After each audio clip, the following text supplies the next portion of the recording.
Сәлеметсіңдер ме, құрметті 3-ші сынып оқушылары. Әдебиеттік оқу пәні. Сабақтың тақырыбы Жәнібек Карбозин «Ақ жаңбыр» мысалы. Оқу мақсаты шығарманың тақырыбын анықтау және негізгі ойды білдіріп тұрған мәтін бөлігін сөйлемді анықтау. Барлығымыз бірге орындайық қане балалар.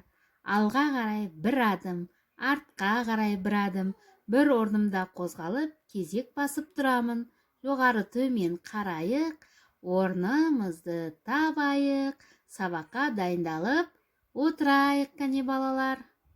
Балалар, мына жерге кодталған сөз ойынын ойнаймыз. Бұл жерде, астында сендерге сандар берілген, яғни ол сандар арқылы біз қандай сөзді шығарып аламыз.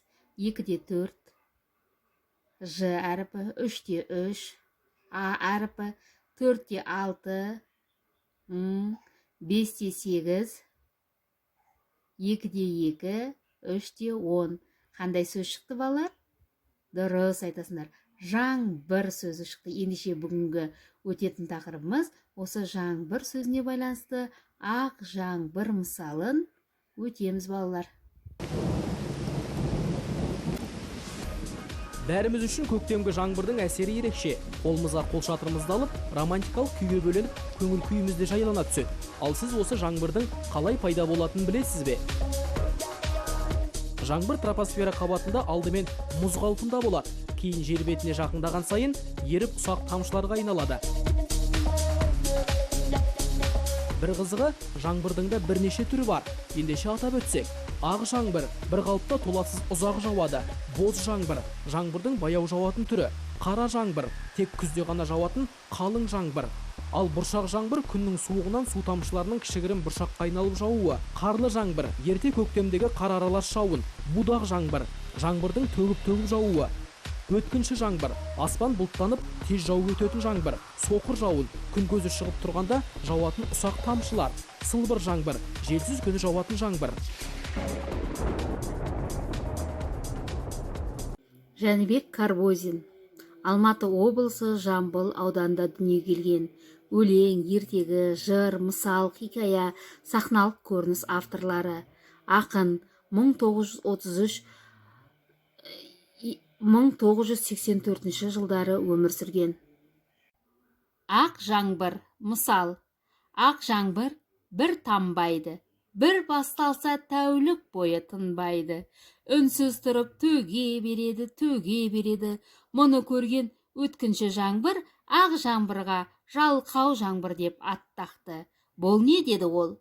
Болбырап ыбылжисыңда тұрасың, ішіңде пыспайды екен. Жаусаң астан кестені шығару керек қой. Міне, былай деді де сатырлатып құя жөнелді. Көшедегі арықтарға су толып, лайланып аға бастады. Жүргіншілер ықты паналап жүгірісті. Әлгінде ғана бір қалыпты тып-тыныш тіршіліктің астан кестені шыққандай болды. Оған қарап жатқан өткінші жаңбыр жоқ.